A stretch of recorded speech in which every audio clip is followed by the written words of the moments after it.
दोस्तों नमस्कार, आदाब, सत श्री अकाल। उर्मिलेश संवाद के इस कार्यक्रम में आपका बहुत-बहुत स्वागत है। मैं हूं उर्मिलेश। देश के प्रधानमंत्री अंततः मणिपुर गए और कुछ घंटे मणिपुर बिताने के बाद वो फिर लौट आए और असम में उनका उनका सघन दौरा है, वहां वो रुकेंगे। बहुत सारे लोग इस बात से खुश हैं कि अंततः प्रधानमंत्री मणिपुर गए। भारतीय जनता पार्टी के नेता, स्थानीय नेता, प्रादेशिक नेता, केंद्रीय नेता काफी इस पर बयान भी दे रहे हैं। दूसरी तरफ मणिपुर में आम लोगों के बीच और विपक्ष के जो लोग हैं, सभी लोग कह रहे हैं कि ये क्या आना हुआ, कुछ भी नहीं किया, सिर्फ भाषण दिया, अच्छी-अच्छी बातें की। लेकिन नेशनल जो मीडिया कहा जाता है, जिसको बहुत सारे लोग गोदी मीडिया कहते हैं, बहुत सारे लोग टीवी पूरम कहते हैं, बहुत सारे लोग न जाने क्या-क्या उसको एडजेक्टिव देते हैं, लेकिन उसमें उसके एक बड़े हिस्से में लोग काफ़ी आंकड़ों के साथ बता रहे हैं कि प्रधानमंत्री का जाना क्यों महत्वपूर्ण है। और वो बता रहे हैं कि ये इतने बड़े-बड़े प्रोजेक्ट्स आए हैं, उसमें 3647 करोड़ का एक प्रोजेक्ट है Manipur urban roads, drainage and asset management. 550 crore का मणिपुर इंफोटेक डेवलपमेंट का प्रोजेक्ट है। इसके अलावा 105 करोड़ का super speciality health care facility का मामला है। 142 करोड़ का वर्किंग वुमेन हॉस्टल है, वगैरह वगैरह। कई हजार करोड़ के प्रोजेक्ट गिनाए जा रहे हैं। लेकिन दोस्तों, हम इन आंकड़ों के बीच से जो असल सवाल अवाम का है, मणिपुर के लोगों का है कि क्या कुकी और मैती, क्या इन कम्युनिटीज के बीच में, क्या मणिपुर के आम लोगों के बीच में प्रधानमंत्री के जाने से जो टूट हुई है रिश्तों में 2023 के 3 मई के बाद से ही, क्या उसमें कोई हलचल हुई है? क्या उसमें कोई संभावना उभरी है? प्रधानमंत्री ने बहुत शानदार भाषण दिया और कहा कि मौसम खराब हो गया, मेरा सौभाग्य था।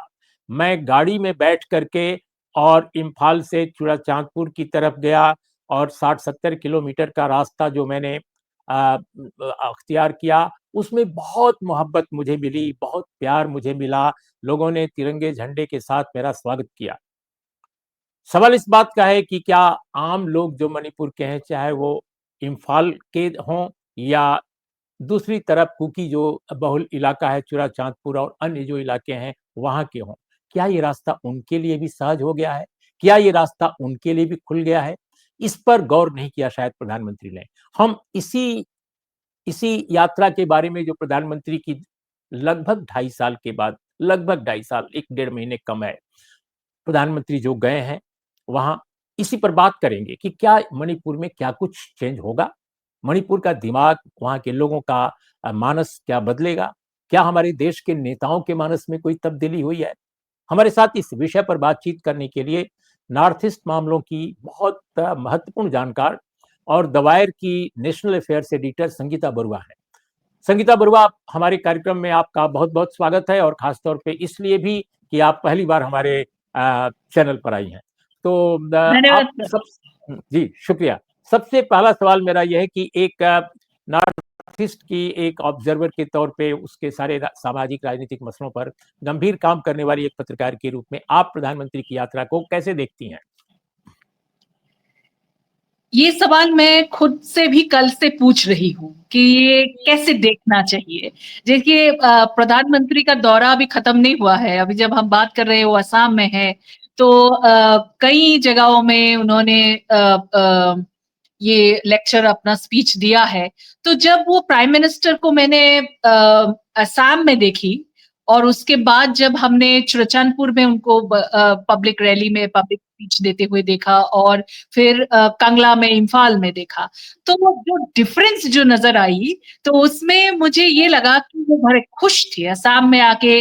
लोगों का मतलब एक माहौल जो उनको मिला, बनाया गया एक माहौल है कि गाना गा रहे हैं, सब कुछ मतलब डांस हो रहे हैं, लोग उन पे और भारत माता की बोलने से जय चिल्लाने वाले लोग हैं। तो ये बहुत सारे एक माहौल जो प्रधानमंत्री के साथ एक इर्द गिर्द घूमता है नॉर्मली जो हम देखते हैं, वो असम में बरकरार था। तो वो देख के वो जो नरेंद्र मोदी का जो छवि है, एक पब्लिक जो पर्सोना है, वो पूरा निकल के आया। लेकिन जब हम देखें कि चुरचंदपुर हो, इम्फाल हो, वहाँ पे जब वो कह रहे थे, एक लैकलस्टर जो अंग्रेजी में कहते हैं, मतलब एक थका हुआ इनका जो पूरा स्पीच था।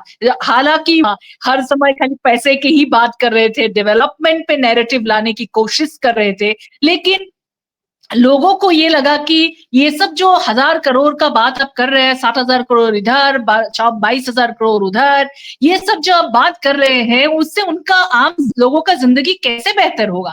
वो सोच रहे हैं कि मेरा घर में मैं जो वापस नहीं जा पा रही हूँ, पिछले 2.5 साल से मैं जा नहीं पा रही हूँ, मैं एक रिलीफ कैंप में रह रही हूँ, किसी की खैरात में, वहाँ खाली दाल-चावल ही मिल रहे हैं, अपने घर के जैसा नहीं है, एक हॉल में आपको एक स्क्रीन डाल के आप एक पूरी फैमिली रह रहे हैं और टॉयलेट है, किचन है, सब शेयर करना पड़ रहा है, बीमार पड़ रहे हैं लोग, पैसे कुछ है नहीं लोगों का, पूरे स्टेट की इकोनॉमी का तहस-नहस हो चुका है, लोग बस उधार में चल रहे हैं और ये सब लोग में मन में चिंता लेके लोग वहाँ उनके वहाँ सुनने भी गए थे और हालाँकि बहुत सारे लोग नहीं गए, एक जो गवर्नमेंट के ऑफिशियल्स थे उनको तो फोर्स किया गया कि जो ज़्यादातर हम देखे इम्फाल में वहाँ पहुँचे क्योंकि उनको एक सर्कुलर भी दिया गया ऐसे तो आपको वहाँ जाना है और दूसरी बार हमने चुरचानपुर में भी हमने देखा कि जितने भी डिस्प्लेस इंटरनली डिस्प्लेस लोग हैं जो रिलीफ कैंप में रह रहे हैं, chief minister, prime minister relief camp नहीं गए। इतने दिन बाद जो गए वो देखने तक ही नहीं गए वो कैसे रह रहे हैं। आईडीपी जो कहते हैं इंटरनली डिस्प्लेस्ड पीपल उनको कुछ लोगों को गिने-चुने लोगों को लाए गए प्राइम मिनिस्टर से मिलने का ही खाली एक्सेस था और उसमें उन्होंने म्यूट कर दिया। तो प्राइम मिनिस्टर के को अपने देश का प्राइम मिनिस्टर को ऐसे लोगों ने क्या बोला है, वो भी हम एज़ सिटिज़न फेलो सिटिज़न हमें भी सुनने का मन था, लेकिन वो नहीं सुनाई थी। तो एक नैरेटिव कंट्रोल करने की एक कोशिश रही और मुझे लगता है इतना सक्सेसफुल दोनों तरफ में इतना सक्सेसफुल नहीं रहा क्योंकि मुझे लगता है मैंने लोकल लोगों से बहुत से बात करी दोनों तरफ, तो लोग कहीं भी खुश नहीं थे कि लोगों ने यही कहा कि मेरा चिंता ये है कि मैं घर कब वापस जा पाऊँगी। मेरा चिंता ये है अगर मतलब कोई मेइतेई लोग हैं, वो कुकी एरियाज़ में उनका अपना घर है, लैंड है, प्रॉपर्टी है, सब जला दिए गए। तो ये लोग कैसे वहाँ कब जाएँगे वापस? क्या क सरकार कोई व्यवस्था कर रही है?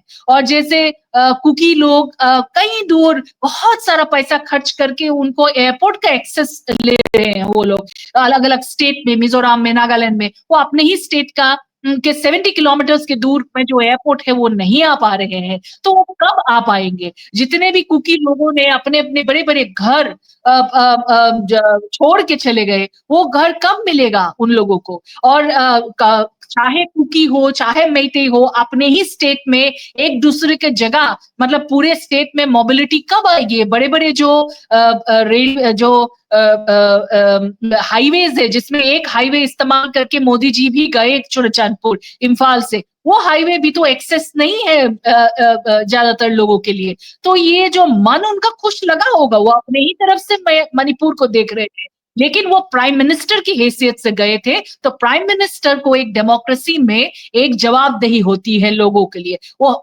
बहुत ही लेट हो चुके हैं उसके लिए, लेकिन फिर भी अगर गए हैं, तो वो ज़्यादा मतलब वो इतना पैसों का लालच नहीं देते, वो खाली लोगों की बात सुनते, लेकिन वो सुनते हुए नहीं दिखाई दिया मुझे।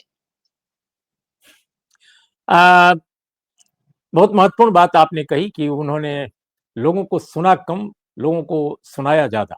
बहरहाल जो भी बात हो लेकिन पहले हमने देखा है संगीता की जो देश के प्रधानमंत्री हुआ करते थे, चाहे वो जिस पार्टी के भी हों आमतौर पे किसी कॉन्फ्लिक्ट ज़ोन में या सामुदायिक कारणों से कॉन्फ्लिक्ट ज़ोन पैदा हुआ हो या बाहरी कारणों से हुआ हो, वहाँ जब जाते थे उनके जाने का शेड्यूल जब तय होने लगता था तो ये देखा जाता था कि जाने से पहले थोड़ी बेहतर स्थिति बन जाए सो दैट कि प्राइम मिनिस्टर के विजिट से पहले एक कहने को हो जाए उसको कि देखिए हालात सुधर गए हैं।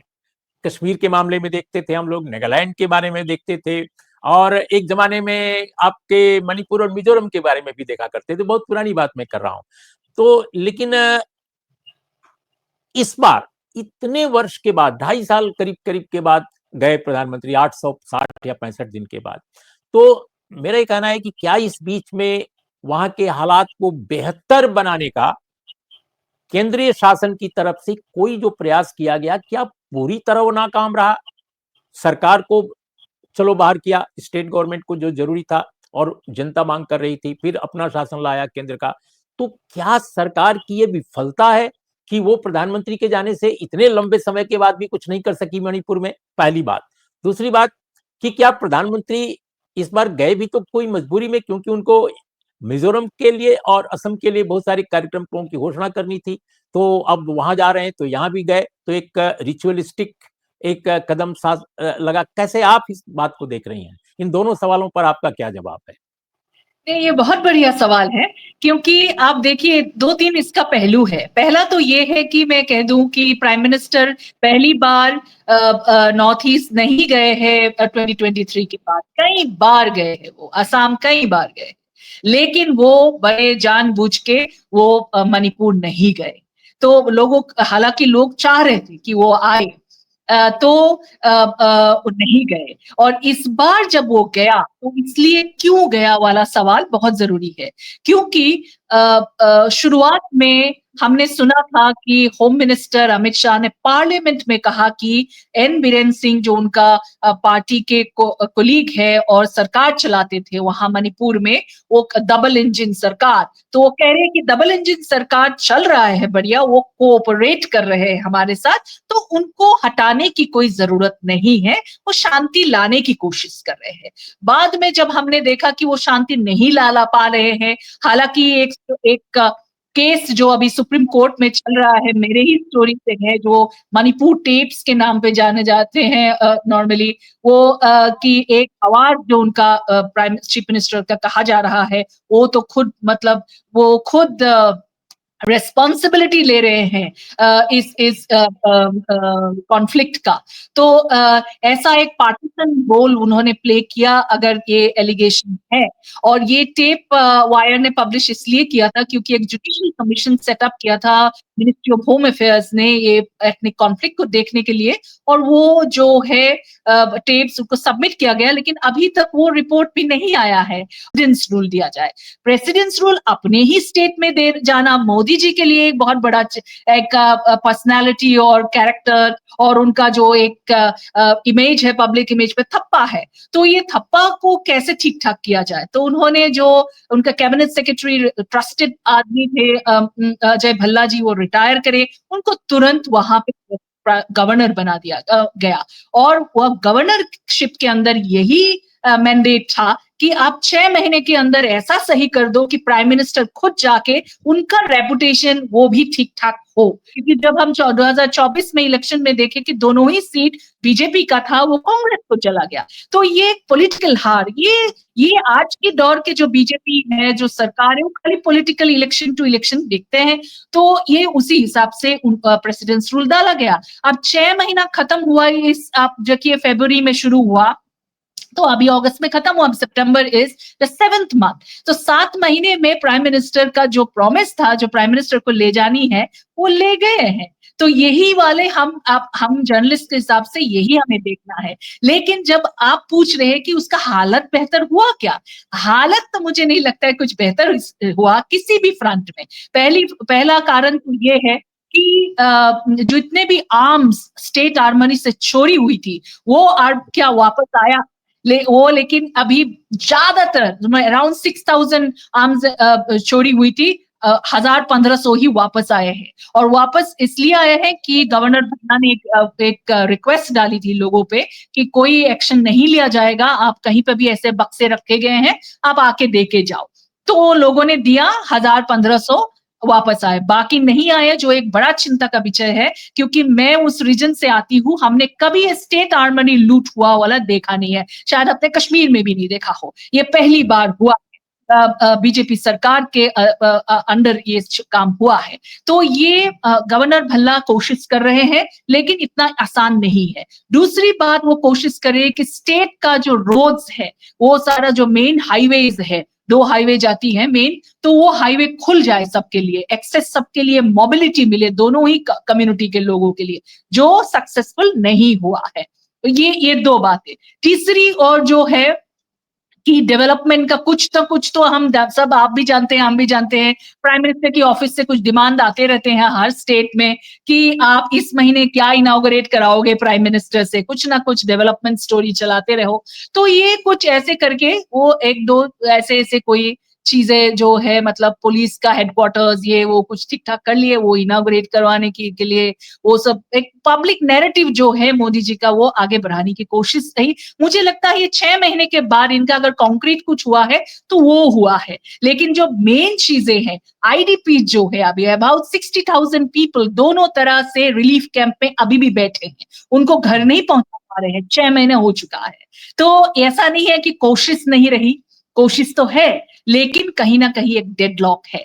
तो ये डेडलॉक जो है वो ब्रेक नहीं कर पा रहे हैं। डेडलॉक ब्रेक करने की एक कॉन्फिडेंस बिल्डिंग करने की एक कोशिश हुई थी, जो सस्पेंशन ऑफ ऑपरेशन, जो सस्पेंशन ऑफ एग्रीमेंट, जो ऑपरेशन एग्रीमेंट है कुकी जो आर्म्स ग्रुप के साथ जो सस्पेंडेड था, उसको रीयूज में लाया गया है मोदी जी जाने से पहले। तो ये कुकी समाज के लिए एक थोड़ा सा कॉन्फिडेंस बिल्डिंग मेजर लिया गया। और हालांकि कुकी लोग खाली ये यही नहीं चाहते, वो चाहते हैं सेपरेट एडमिनिस्ट्रेशन हो, उनके डिस्ट्रिक्ट काउंसिल हो अपना, या तो स्टेट हो, कुछ भी, मतलब वो स्पेल आउट नहीं किया है, लेकिन सेपरेट एडमिनिस्ट्रेशन हो। और जब मोदी जी गए, उन्होंने लेटर भी दिया है, कुकी एमएलएज ने लेटर दिया है, हालांकि वही पॉलिटिकल सोल्यूशन मांगने के लिए।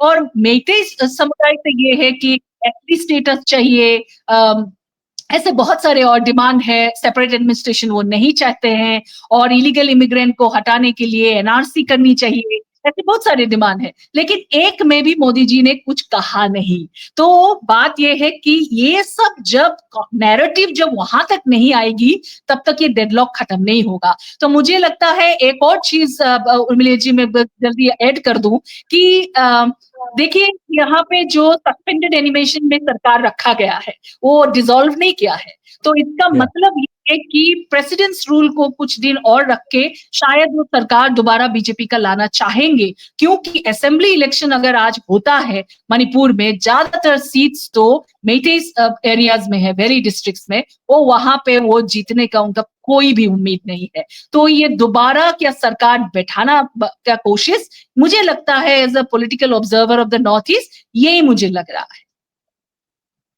तो एक मतलब नॉर्थ ईस्ट के बाहर जो लोग हैं, जो भी नॉर्थ ईस्ट में थोड़ी रुचि लेते हैं, पढ़ते हैं या लिखते हैं या ऑब्जर्व करने करने का कोशिश करते हैं, उनके दिमाग में एक बात होती है कि मैती जो ग्रुप है, ग्रुप्स हैं बहुत सारे अलग अलग, तो उसमें बीजेपी या आरएसएस का एक प्रेजेंस थोड़ा ज्यादा रहा है, जबकि कुकीज के साथ ऐसा नहीं है।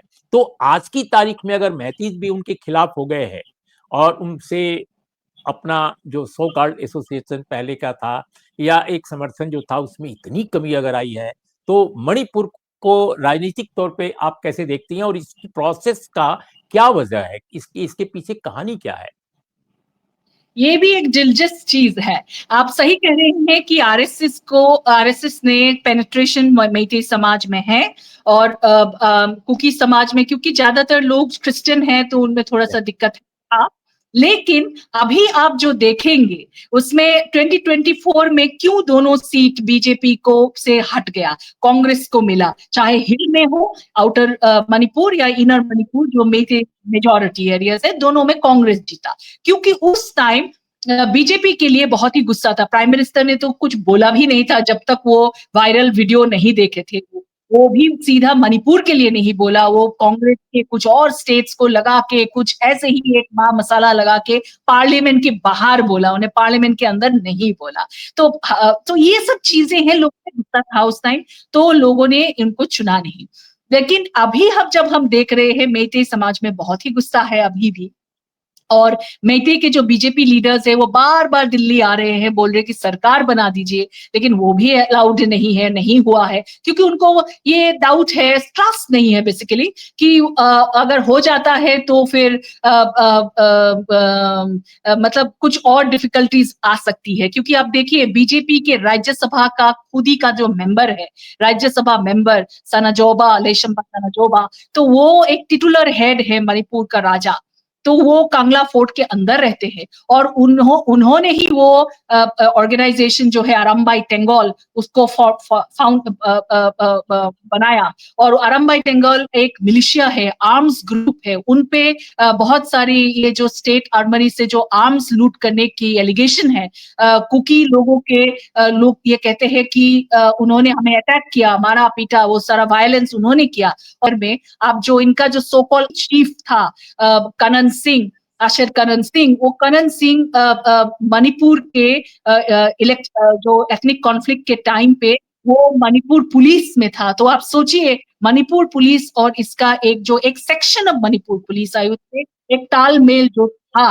और उसके बाद प्रेसिडेंट्स रूल के बाद ही तुरंत उनको बर्खास्त किया गया और उसके बाद अब अरेस्ट किया गया, अभी वो गुवाहाटी जेल में है। लेकिन ये स्टोरी ये केस जो है ये आगे नहीं बढ़ा रहे हैं सीबीआई। तो मुझे लगता है सब कुछ पॉलिटिकल करने की कोशिश है।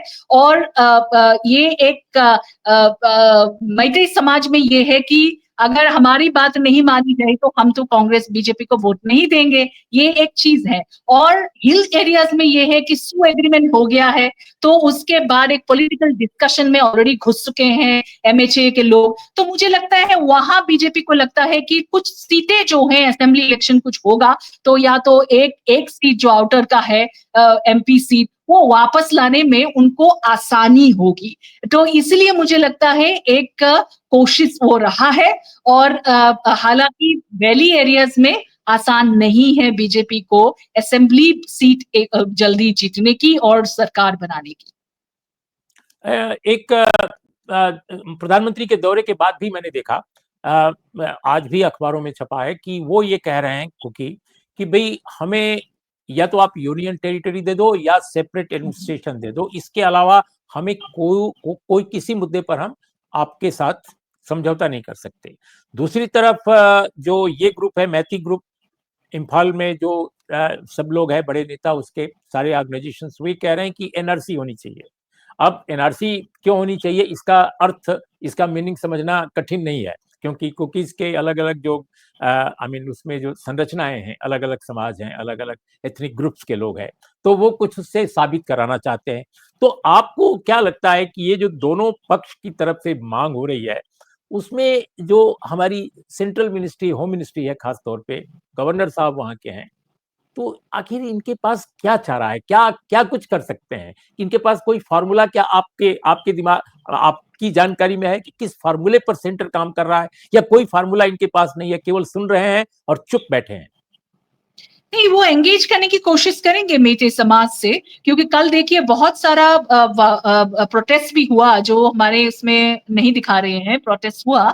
और मेते समाज में प्रोटेस्ट हुआ, महिलाओं ने करी, बहुत सारे पॉलिटिकल एक्टिविस्ट में प्रोटेस्ट करे, मोदी गो बैक वाला नारा भी लगाया। लेकिन उसमें ये है कि ये कोशिश, ये एक्चुअली एनआरसी करने का इतना वो नहीं सोचेंगे जितना वो अभी वो जो काम आगे बढ़ा रहे हैं, म्यांमार जो इंटरनेशनल बाउंड्री को वो कवर कर रहे हैं, मतलब उसको फेंसिंग कर रहे हैं, जो कुकी लोग नहीं चाहते हैं और नागा लोग भी नहीं चाहते हैं, वो अपोज किए हैं। तो उसके बावजूद भी सरकार आगे जा रही है, दिल्ली आगे जा रही है। तो मुझे लगता है वही उसी को से ही थोड़ा सा वो कोशिश करेंगे उस बात से कि हमने आपका कंसर्न भी रखा है। लेकिन एक बात है, ये ओपन बॉर्डर्स जो नॉर्थ ईस्ट में है ना, और वो ऐसे बॉर्डर्स है जिसमें एक तरह के लोग दोनों तरफ रहते हैं। तो ये आना जाना लोगों का रहना, ये सब तो एक रियलिटी है। लेकिन जब अब पॉलिटिसाइज हो जाती है ये बात, तो पॉलिटिकल वेपन बन जाती है। तो ये नंबर अगर मतलब 1000 हो तो 10,000 बन जाता है।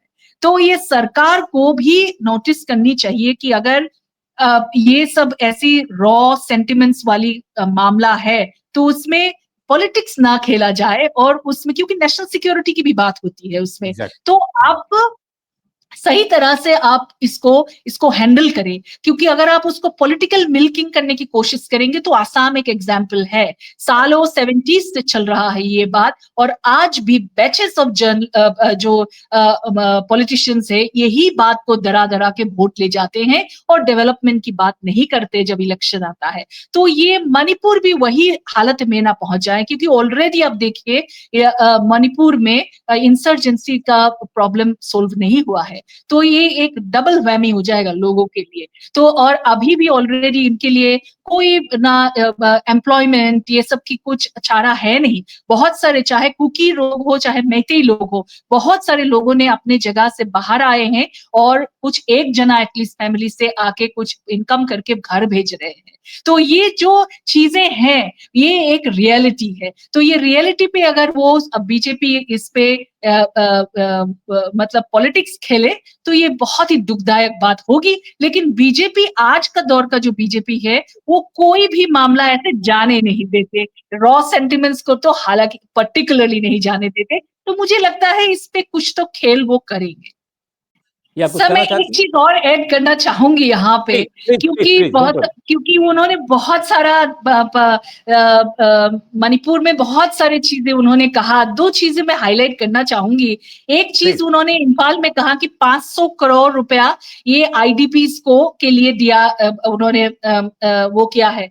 तो वो कब खर्च होगा, कब लोग घर जा पाएंगे, उसका कोई डेडलाइन नहीं दिया। दूसरी बात ये है, उन्होंने कहा कि 22,000 करोड़ रुपया वो 2014 से मणिपुर को का जो रेलवे लाइन है वो जिरीबाम तक आएगा, वो रेलवे लाइन एस्टैब्लिश करने में लगा है। लेकिन अभी भी रेलवे मतलब लाइन कुछ एक खोंसाई करके एक जगह है वहां तक पहुंचा है, ट्रेन नहीं है। तो ट्रेंड लोग नहीं। इस्तेमाल नहीं कर पा रहे हैं। तो ये सारी चीजें जो हैं, ये कुछ हमें भी थोड़ा फैक्ट चेक एज जर्नलिस्ट करना चाहिए, क्योंकि ये बोल के आए हैं। तो सर, मैं थोड़ा सा इसलिए आपके व्यूअर्स के लिए मतलब एक फूड फॉर थॉट भी छोड़ देना चाह रही थी। बहुत बहुत शुक्रिया संगीता बरुआ, आपने बहुत खुलकर और बहुत फैक्ट्स के साथ ऑब्जेक्टिव ढंग से अपनी बात पेश की है। दोस्तों, आपको कैसी लगी ये बातचीत हमारी, जरूर बताइएगा। आज इतना ही। नमस्कार, आदाब, सत श्री अकाल।